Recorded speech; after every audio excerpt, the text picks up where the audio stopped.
Good morning and welcome back to BST, everybody. Thank you so much for joining me on yet another episode. I got a few things that I want to talk about on this fine morning, so let's just jump right into it. One of my favorite players in the NFL is Chiefs wide receiver Rashee Rice. I think he is super underrated. This stems mostly from fantasy football. Because that's where a lot of my favorite players come from. I'm sure people are the same way. Obviously, you have your favorite players on your team. I'm a Packers fan, so obviously I like multiple players from there. But I feel like if you play fantasy football, you create connections with a lot of other players because they perform well for you. And last year, Rashee Rice was my steal. I think I drafted him. Yeah, I drafted him pretty late, like the seventh round or something, especially for how he played. I think he played only like 4 weeks, 3 or 4 weeks before Mahomes dove into his leg, which may have been karma for what we're about to talk about now. Um, but I love Rashee Rice. I think he's underrated, like I said, and he was performing amazingly in the 4 weeks before he got injured and it took out his season, which I'm still quite mad about because that was my steal in the seventh round of the fantasy draft. He would have been top 5 wide receiver in fantasy football, mark my words. But he's in the news recently because he just got sentenced to 30 days in jail and 5 years of probation for his involvement in the high-speed crash in Dallas. Horrible, horrible stuff. Happened March 30th, 2024. So over a year later, he's finally facing punishment. And I kind of feel like it's a little bit light. I'm not like saying he should have gotten more because I don't know a whole bunch about the legal system, stuff like that. But we're doing some just small research. I looked it up, and in a lot of states, I'm assuming this is reckless driving as well, and that can have up to 6 months of jail time. So I'm not exactly sure. It was 2 felony charges. They don't say what they are.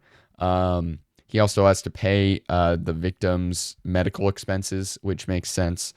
And those 30 days can be done in any of the 5-year window of probation.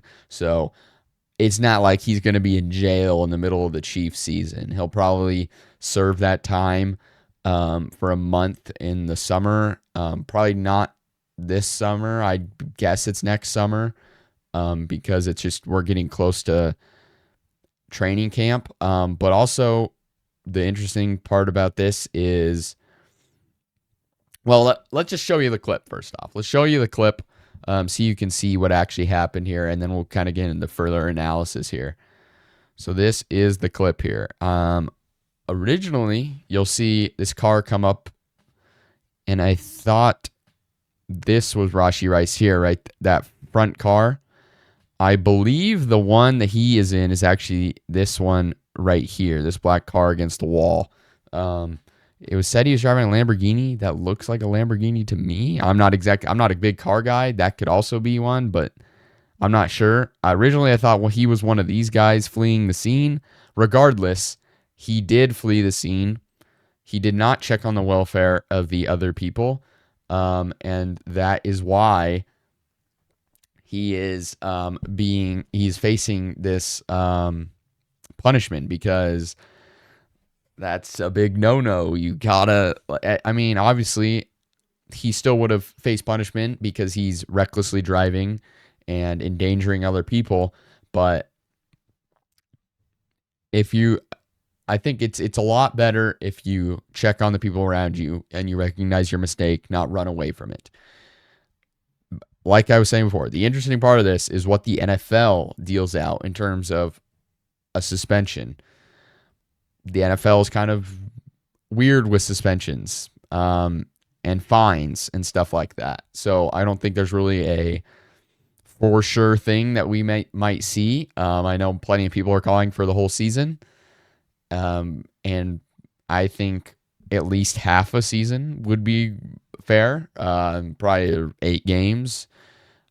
I think that would be a fair punishment.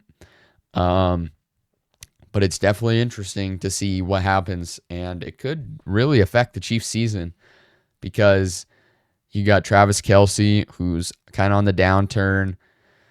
Xavier Worthy will have to take a big step. I'm not a huge fan of Xavier Worthy, so Rice is kind of their big weapon and their one big weapon. So interesting to see how this goes. I'm glad he's finally seeing punishment because it's just a stupid decision by him. But let's move on to some happier topics. This is always controversial. ESPN has released their top 10 quarterbacks ranked by executives, I believe. It might also be coaches and scouts. Let's see here. Yeah, executives, coaches, and scouts rank the top 10 quarterbacks in the NFL. All right. Let's begin at the bottom of the list with the honorable mentions. Jordan Love and CJ Stroud. I think this is a good spot for both of them. I don't think they're top 10. And if I'm thinking across the league, I think like this is where they should be. I think that makes a lot of sense here. Jordan Love, obviously as a Packers fan, a lot of Packers fans are just like really high on Jordan Love. I'm not necessarily one of those people. I would say I'm definitely lower on Jordan Love than a lot of Packers fans, and that's not saying that I'm that low on him and I don't think he can be good, because I can. And I saw that 2023 version of Jordan Love, and that is a top 10 quarterback. I mean, he could do no wrong in that stretch, and I'm hoping we can see that this season. But there's definitely question marks, and Packers fans will point to the injuries last season. I don't know how I hate blaming injuries, but they were definitely there. He obviously had the knee injury in week 1 that put him out for 2 games. And then he had that groin injury that put him out for half a game, and he came back, and he certainly was not himself. Couldn't really move, but I assume by the end of the season he was healthy. Maybe that's not the case, but he definitely did not look the same. And I thought the play calling was also not the same as we've seen from Matt LaFleur that has worked so well. And they really leaned into Josh Jacobs, which could also be an extension of the injury. They wanted to keep Jordan fresh and not always just dropping back. So who knows? I think Jordan Love has the potential. It's just about realizing that potential. Let's move on to CJ Stroud. Similarly to Jordan Love, kind of had a sophomore slump of sorts, and I think his stems from the roster. I thought the O-line was pretty bad, and I think the weapons didn't pan out how they thought they would. Tank Dell got injured late in the season. Nico Collins got injured early in the season. And you had Stephon Diggs not make as big of an impact as people thought he could have. And I think all those things combined made kind of just a bad situation for Stroud. For him as a pocket passer who can move, but he's not dynamic in any sort of way. He needs his time, and if the O-line sucks, he just can't. He's kind of a statue back there. So what almost worries me more is I think the O-line got worse this offseason. I thought the Texans did a poor job of trying to even remedy it. They got rid of arguably their best player on the O-line. Obviously you have to pay him a ton, but I've heard Texans fans say he's actually not that good. He's a penalty machine. I'm talking about Laramie Tunsil, of course. I still think he's probably your best player on the line, and you should probably not get rid of a guy like that. So I don't know what's going to happen here. I think he'll bounce back, but I'm not sure we'll ever see just the comfortableness and the efficiency that he had in his rookie year. both quarterbacks here in the honorable mention are kind of chasing that form of their play, and it'll be interesting to see if either of them can do it. Let's move on to number 10, Baker Mayfield. I'm trying to think, like, is Baker Mayfield top 10 quarterback? I think he is. I think he is because he's had back-to-back really, really, really good seasons, and he's lost his coordinator. He lost Dave Canales, and he showed it didn't matter. Now he's losing. Blanking on that guy's name. Whoever his coordinator was that went to Jacksonville. He's losing him, and it'll be interesting to see how he moves through that and has yet another coordinator. But he's also a big reason why those guys are moving on to new jobs, is because he has played extremely well.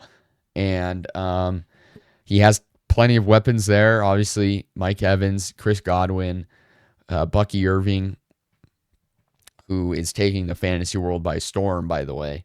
And I think this is a good spot for Baker.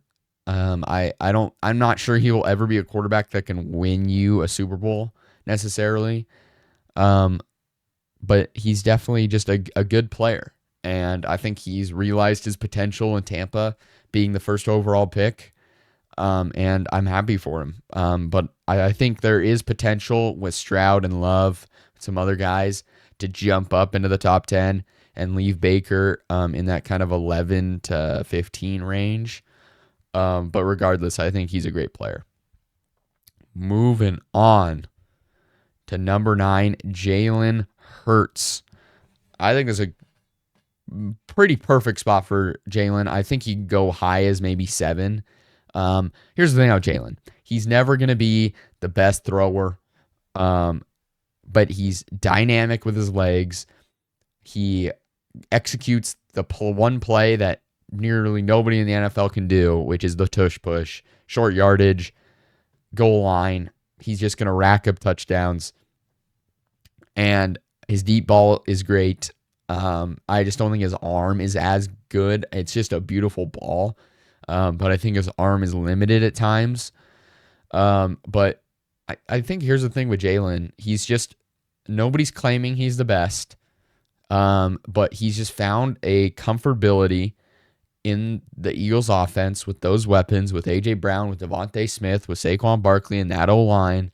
He's just found comfortability, and he doesn't need to be this outstanding player like he was in 2023. I'm not sure we'll ever see that form of him again. I think we'll just see a game manager who has the legs to be dynamic in the run game, and can make all the right decisions and get the ball to playmakers who make plays almost better than any team in the league.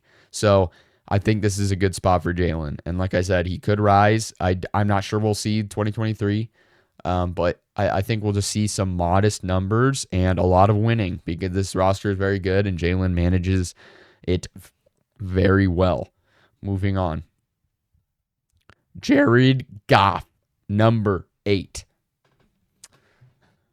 This one's interesting because I think Goff's success is predicated on the O-line. It should be interesting to see. He lost Frank Ragnow as center. So should be interesting to see if that affects him this year. Because if Goff doesn't have time, it's not a pretty sight, because he is almost a statue more than anybody in the league. When he has time, though, he is elite. He can put the ball wherever he wants it. He has a good arm. So should be interesting to see what happens this season with the shakeup on the O-line. But he's still got those weapons, and without Ben Johnson as well, I think it should be fine. I know for a while, like early on in Dan Campbell's tenure, he was calling plays, so I'm sure a lot of the stuff is not just Ben Johnson. I think it's probably Dan Campbell as well. So I don't think that's as big of a deal. But I think it's a good spot for Jared Goff. I don't think he will ever be top 5, but I think he's just fringe top 10, somewhere in the 8 to 12 range. And he's just one of the best pure passers in the league. And there's a lot of good stories on this list. Just guys who were kind of thrown away and then get put in a good situation, and now they're playing some of their best football of their career. So I like this spot for Jared Goff. Moving on, Justin Herbert at number 7. Justin Herbert's an interesting one because I think he does have the potential to rise into the top 5. I think purely on skill set, he's probably one of the best in the NFL. Massive arm, got a cannon, can put it wherever he wants. He's pretty mobile. He's big. Like there are so many things that's good with his game. But I think we kind of saw a switch from what he was before Harbaugh and what is after Harbaugh. And we'll see if it changes. But Harbaugh definitely favored him as just a game manager in a run-heavy scheme. And I think it worked out for him. But we've also seen him be this high-flying offensive leader at the quarterback position who could throw for 350 yards a game and make it look effortless. But I am not sure that's the winning ways in the NFL at this point. I think running backs are making a comeback, and you got to have a good running back to control the tempo of a game. You can't just be throwing all the time, but I think Herbert definitely has more or a better statistical season ahead of him for sure. I think he can reach that. So it should be interesting to see if Herbert can rise in the top 5 with a little bit of a better season statistically and maybe some playoff success as well. Moving on to number 6, Matthew Stafford. This is a little bit rich for my blood. I love Stafford. Tough as nails. Been in the league for a while. Rocket arm. Here's the thing. I'm just not sure he's the same player he used to be or the same player that won the Super Bowl with the Rams in 2021. He's good. Don't get me wrong. But I think his playing days are coming to an end. And he's just not he's not super consistent. But if you asked me who I want, game on the line, we need a win, and you got a 2-minute drive, give me Matthew Stafford. He's up there on that list. He's clutch. So, I mean, he almost won the game against the Eagles last year. Imagine he wins that and they throw a wrench in the entire playoffs. Mahomes probably wins another, to be honest. So, I think Stafford is around the 10 spot. So 6 is a little bit high for me, but he definitely deserves it because he's just that guy, and he's still doing it. And with the weapons they got now, and Puka Nacua and Devontae Adams, and still got Kyron Williams there, and Sean McVay calling all the plays, the sky's the limit for Stafford. I could definitely see kind of like a resurgence type season that we saw with Aaron Rodgers and Matt LaFleur in 2020 and 2021 when he won his 2 MVPs. I could definitely see something like that with Stafford, and he rises even higher. Moving on. Jaden Daniels at number 5. Wow. I was not expecting that. But now that I think about it, like Jaden Daniels, close top 10. I honestly, I probably would have put him in the honorable mentions tier.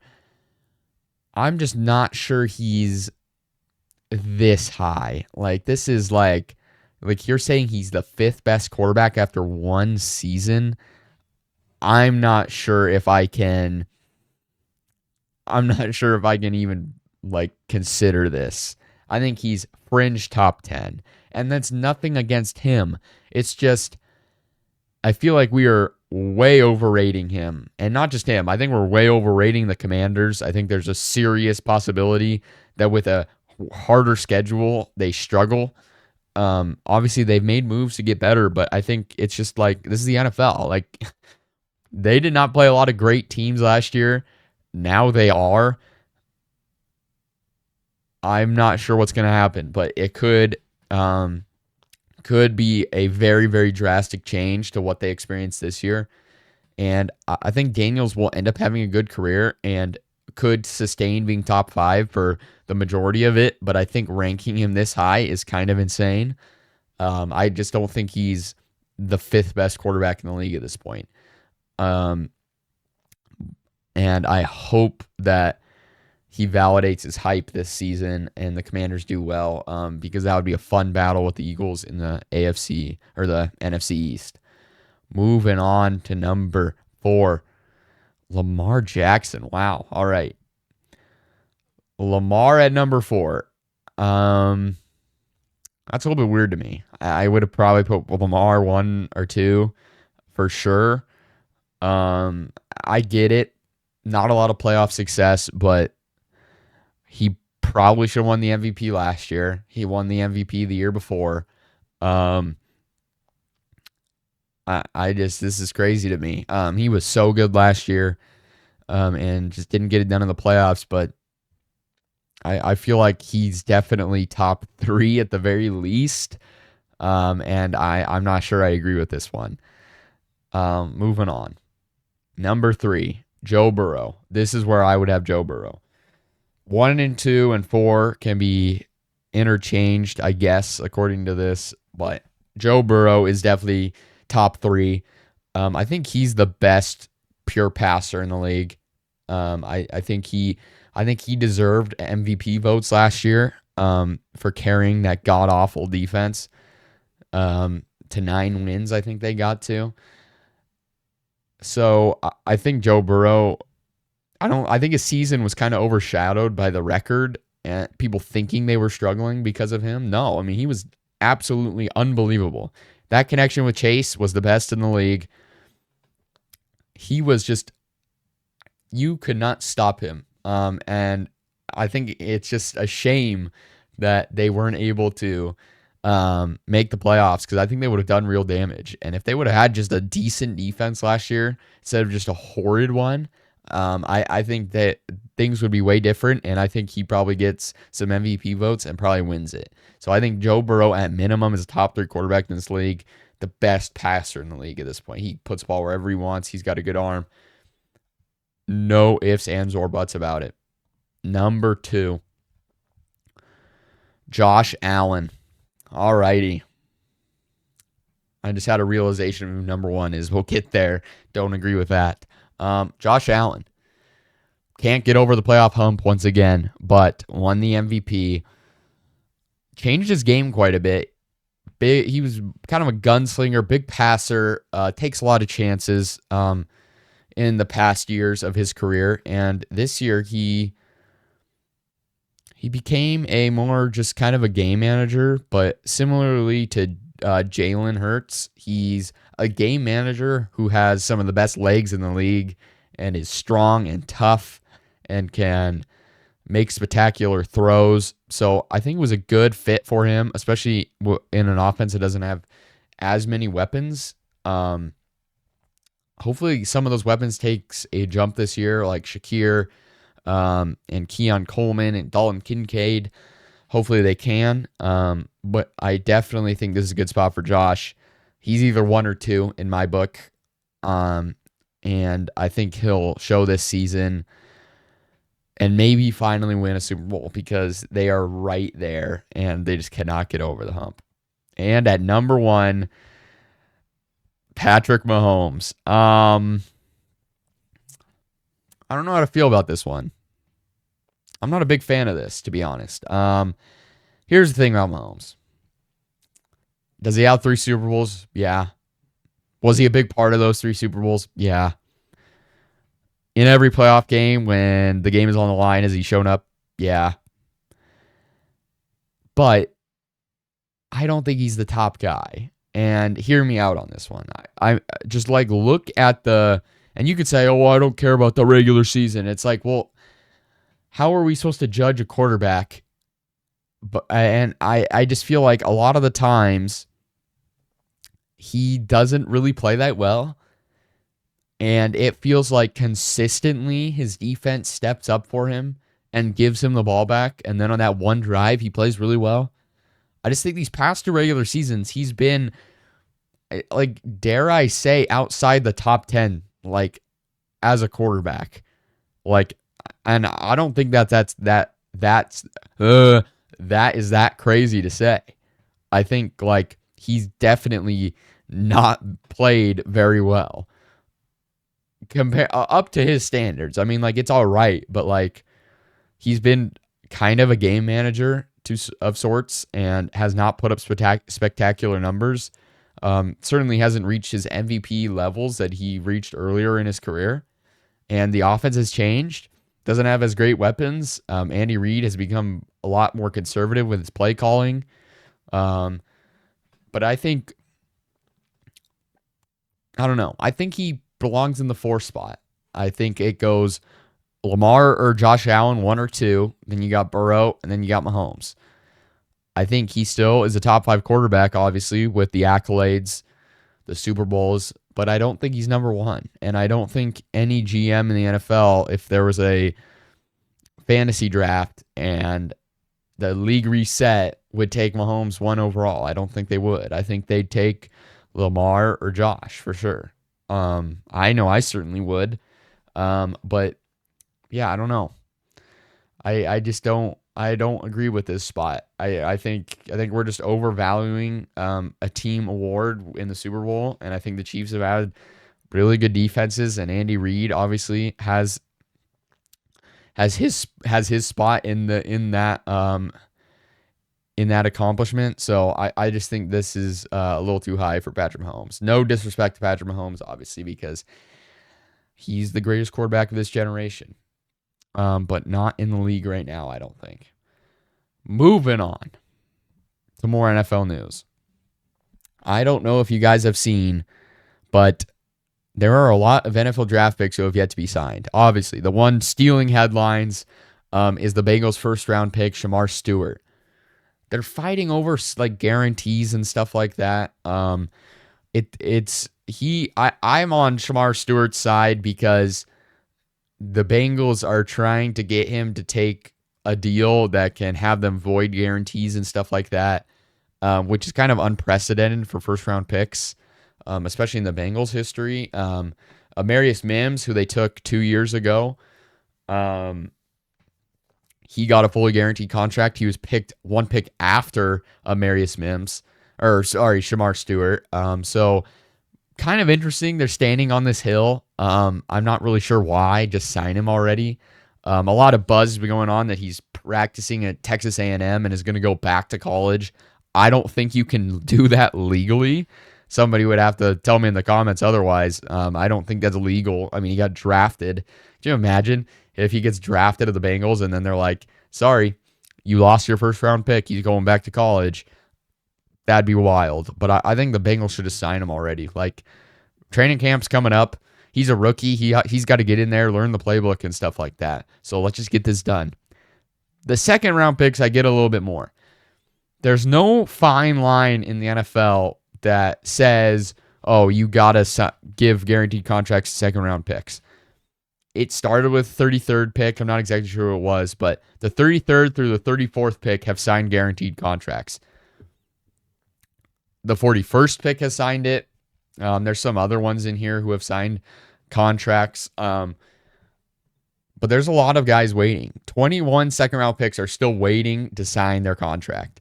That's crazy. Like, that's a lot of players and a lot of good players and a lot of players who are set to have pretty big roles. Like Quinshon Judkins, who's obviously facing legal trouble, so this may not matter at all anyways. But Travion Henderson, Luther Burden, a lot of different guys. And it should be interesting to see how this plays out. It's either going to be somebody at the back end of the second round signs a guaranteed contract and then it's just done, because then every other second round pick above him will ask the team for the same thing, and they really have no reason to not sign them to that because a guy later on in the draft got the guaranteed. So I think that's an option. Like if we see the Eagles sign Andrew Mukuba, I'm sorry if I'm pronouncing that wrong, to a fully guaranteed contract, everybody above him will get one, because The leverage would tilt all the way from maybe 50-50 to player 100, team 0. So I think that's what we'll probably see is somebody later on will do it. If I'm a team and I'm really confident in my player, like if I'm the Eagles who don't really need this guy, you already got the best roster in the league, I'm signing him. So then I can screw over every other player who wants a guaranteed contract or every other team who has a player who has a second round pick here.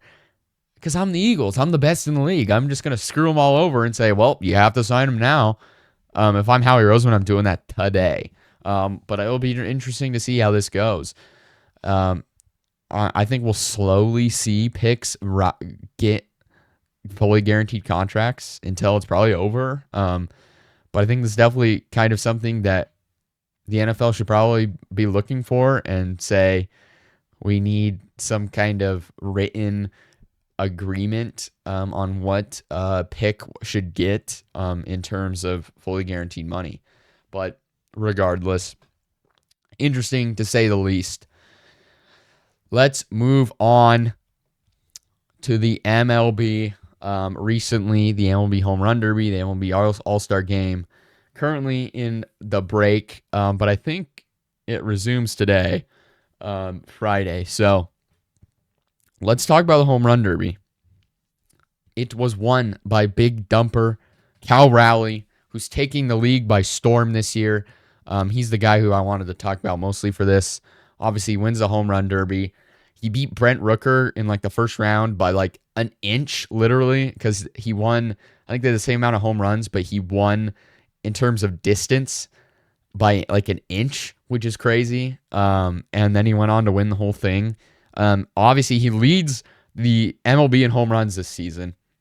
And I wanted to kind of go over, is it possible for him to win the AL MVP? Obviously, Aaron Judge is having an absolutely phenomenal season at this moment. Aaron Judge is hitting 355 so far. 355. That is absolutely insane. With 35 home runs, 81 RBIs,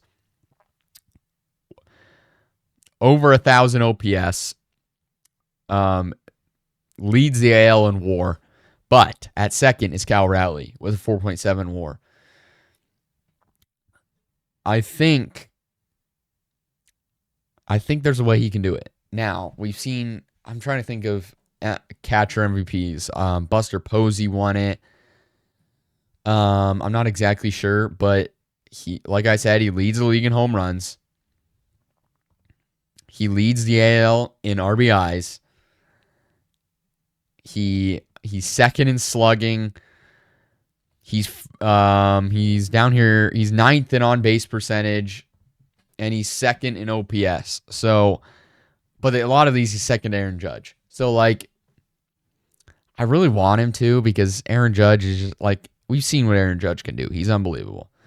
But this is like out of nowhere. A catcher who has the most home runs in the league with 38.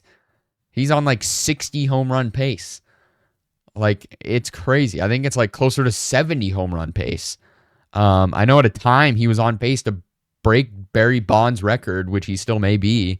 But I think this would be great if Cal Raleigh can do it. But the problem is, as a catcher, is he, like, you're going to have to be the best. And I think Aaron Judge is still a little too good right now with only 3 less home runs and a 355 average and a 7 WAR.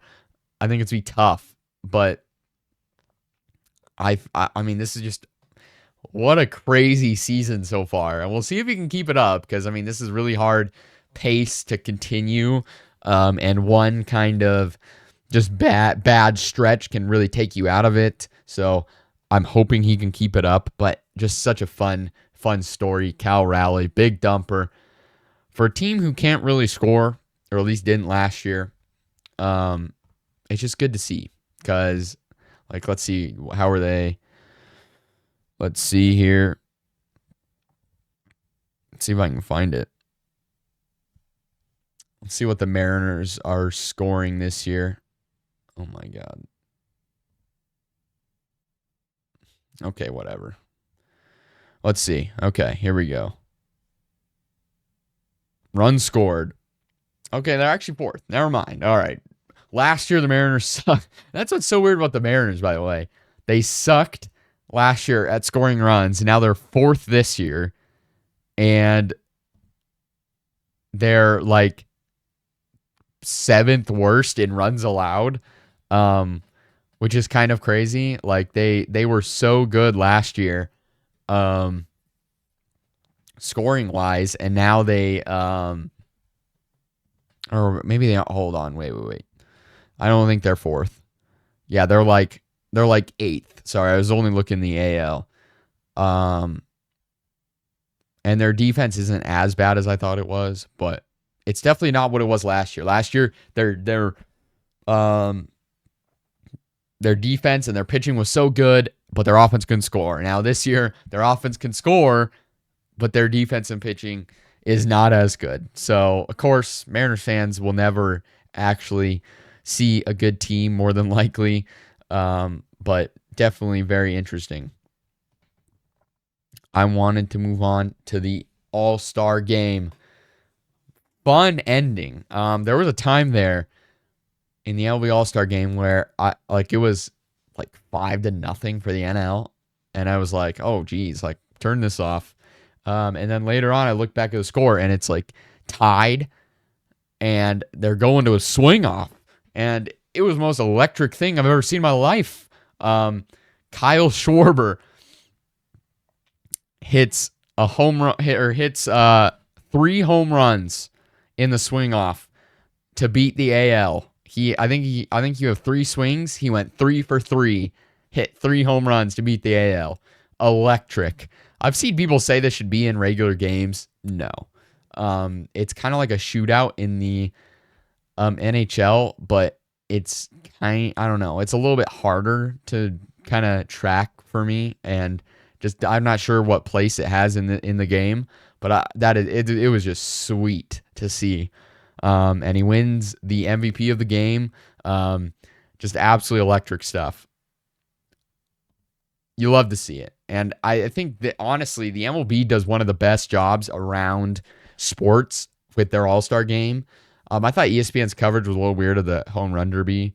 But in terms of like miking up the players mid-game, like, let's do this in other sports, guys. Like, it's the All-Star game. It's a time for fans to have fun and have some like inclusion into the game, a look into the game.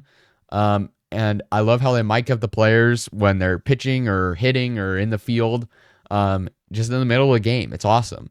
And the different camera angles, stuff like that. Let's include this in some of the other sports. And I think it's just something they've done a really good job. And adding the swing off is absolutely electric. Doesn't have a spot in the real game, I don't think, and I don't think it would ever be put into the game because baseball is a very traditional sport. But love it in the All-Star game. Anything to spice it up a little bit is awesome.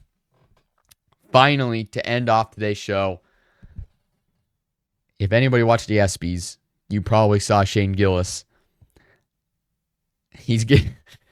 I thought he killed it out there. I thought a lot of his jokes were really, really funny. I don't think a lot of people agree with me in saying that. A lot of people there. I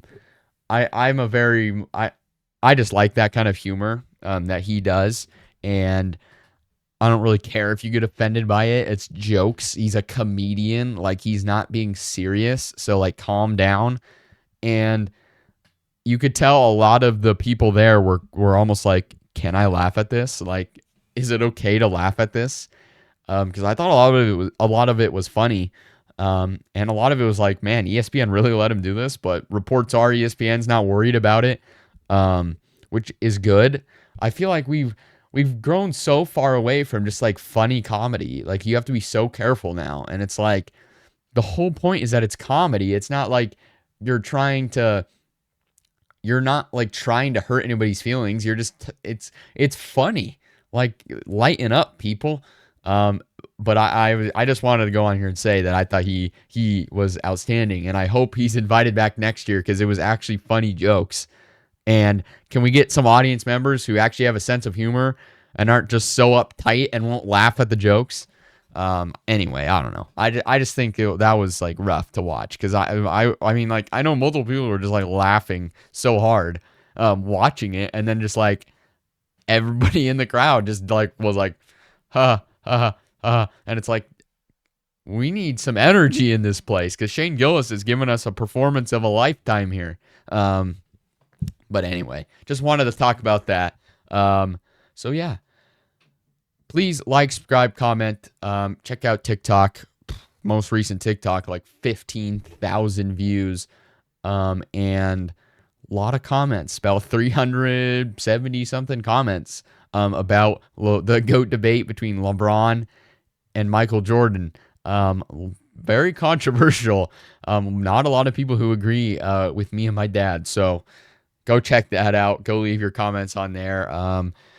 We'll be putting out more content. I'm trying to even think like what's the next thing. I don't know. I'm kind of just going to be making episodes as things arise, kind of like today.